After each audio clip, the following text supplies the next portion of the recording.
When you're riding a motorcycle on the street, it's important that you have the physical ability to ride the bike and that you're competent and confident in your riding. The more developed your riding skills are, the less you have to focus on actually riding the bike, which allows you to focus more on what's going on around you. We can only pay attention to so many things at once. We all have our limits. We can't give 100% of our focus to more than one thing. So when it comes to riding, if you don't have to focus on physically riding, then you can focus on what's going on around you. You can pay attention to the drivers in the cars rather than just looking at a car and seeing an object. You can look into the car and pay attention to the driver themselves and what they're doing. You can also look further ahead. You can see more and you can predict what's happening. You can spend more of your mental energy on predicting what's going to happen rather than just reacting to it, because you've been able to think things through and look ahead and see what's going on and what probably will happen. That's the main reason why it's really important to develop your actual riding skills somewhere other than a busy road. The reason this matters so much is because when we're on the road, we have to account for the other people on the road. We have to be able to predict what they're going to do, and we have to be able to compensate for the fact that they don't pay enough attention or maybe lack basic driving skills to begin with. The average driver thinks they're much better than average, and a lot of drivers do really dangerous things all the time without thinking about it because they think they're good, so they don't think they need to pay as much attention anymore.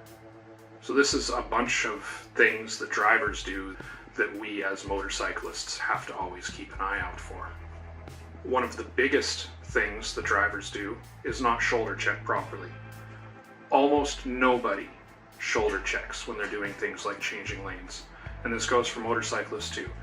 Everybody on the road gets lazy, and this is one of the first things that goes. When you want to change lanes, you need to know if there's anything beside you.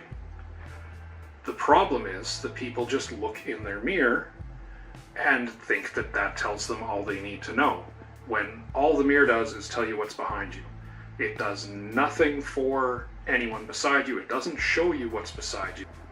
All you're getting when you look in the mirror is whatever your peripheral shows you out your window, and then what's behind you, and this tiny little tunnel of what's beside the car.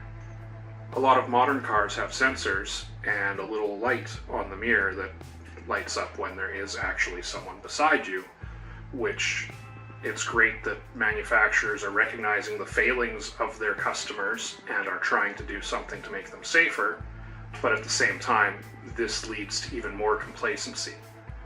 People become dependent on these safety features, and it makes them even more complacent. When they're sitting in a box, they feel like they're safe. They don't think that they need to worry that much about the things going on around them, especially when they have things that are lighting up and telling them when there is something they should look out for. So the complacency gets worse, the drivers become even worse as drivers, and we just have to hope that the cars are going to compensate for their lack of ability. So, sticking with lane changes, one of the other issues I have is a lot of times when I'm going to pass someone on a double lane highway, I'm approaching to go by them, and they'll turn their signal on before I'm even up to their vehicle. This is dangerous for me because now I don't know if they're planning on changing lanes right now or if they're planning on waiting until I go by. I have no idea if they've seen me at all. So I have to quickly decide whether or not I'm going to just hammer on the brakes and stay behind them and let them go in front of me, or risk going by them. That decision is generally just going to be made based off of how quickly I'm approaching them, what my closing speed is versus their speed, and my distance from them. If there's a fair amount of room between me and them when I see that signal come on, I'll just let them go. It's irritating, but it's not worth fighting with a car over. It would be a lot nicer if they would just wait until I was beside them, ideally almost done passing them. Like, if I'm at the front of your vehicle when you turn your signals on, I feel fine about that. I don't have to worry that you're going to hit me. But if I'm a bike length behind you and closing quickly and I see that signal come on, I have no way of knowing what you're going to do. I don't know if you're going to hit me. And then, of course, there's always the people who don't signal at all. People that just change lanes, probably without shoulder checking. I don't think I have to spell out the safety issues that come with that one, but there is a way to deal with it. As soon as a person starts to think about changing lanes, they will start to drift over to that center line. No one goes perfectly straight in their lane and then instantly moves over. Everyone starts to drift a little bit closer to that line before they change lanes. So when you see a vehicle getting close to that line, that doesn't necessarily mean that they are about to change lanes, but it's an indication that they could be about to change lanes. So you should adjust your riding accordingly. A lot of drivers do not look for motorcyclists. They glance around and they go, or they just continue on their life and don't ever notice a motorcycle. I have had people look me dead in the eye and pull out in front of me on roads. I've had it happen where students wearing high-vis vests have had people look right at them and then pull out from a side street directly in front of them. It happens all the time. The problem is that a driver doesn't view you as a threat. You are not something that's big enough to hurt them inside their cage, so their eyes see you, they see you, but they don't recognize you as being something to be concerned with. So they'll look at you and it'll get filtered out through the brain as being nothing to worry about, and they'll just go anyway. So that's obviously a problem, and we have to take steps to make sure that not only do they see us, but they recognize that we're there and we deserve to be there, and they back off and give us our space. The irony of this, of course, is that when you're behaving well, when you're riding the way you're supposed to, just as a polite member of society, staying in your lane, straight line riding down the road, not speeding, not acting aggressive, just enjoying your ride, nice and casual, those are the times that people do not notice you. People notice motorcyclists behaving poorly. They notice the hooligans. They make note of those interactions. When a motorcyclist does something that irritates them or shocks them, that's what they remember, but they never remember the time that a motorcycle just went by and nothing interesting happened. So how do we make motorists see us without being hooligans? One of the easiest things to do is just move around a bit in the lane.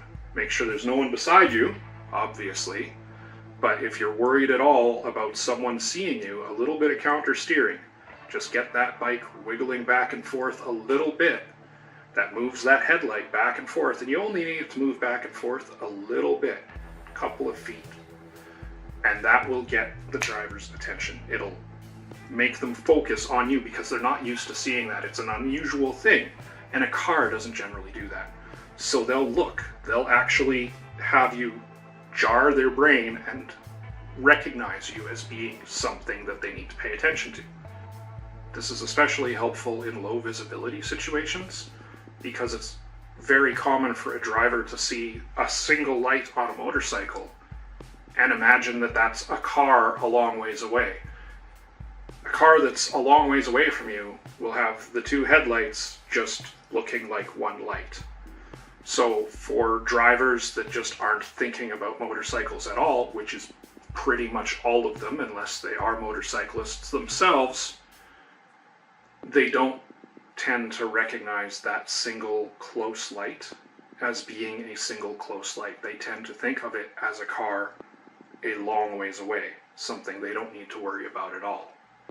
So that little bit of movement, that helps snap their brain out of that and makes them recognize exactly what you are, where you are, and how fast you're closing. Now, along with that, there is the problem that most people, probably you included, don't stop at stop signs. People tend to approach a stop sign, take a quick glance, not see anything, and go without actually stopping. There is a reason why you're supposed to look left, look right, and look left again, and why a stop is supposed to take 3 seconds.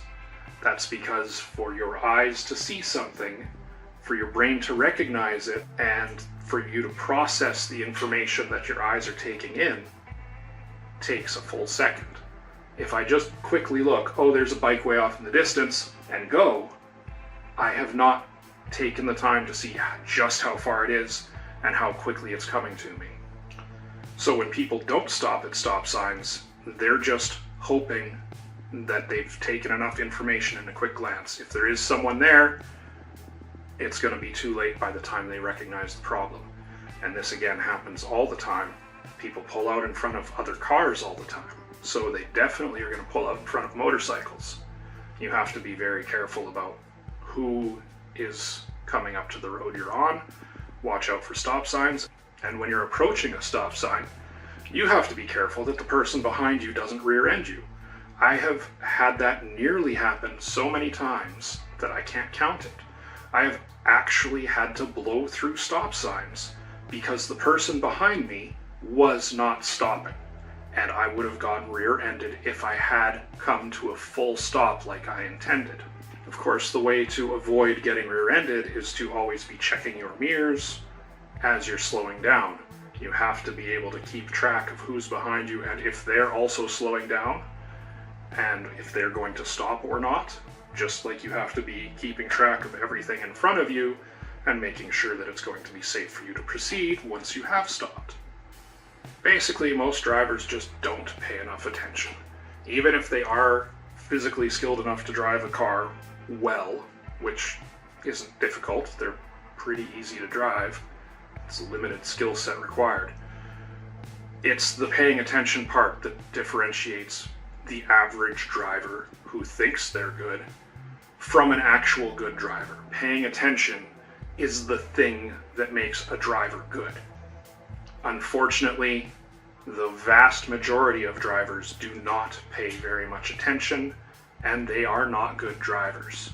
So we as motorcyclists, as the vulnerable people on the road, we have to take the extra steps to make sure that we're safe, because they certainly are not going to.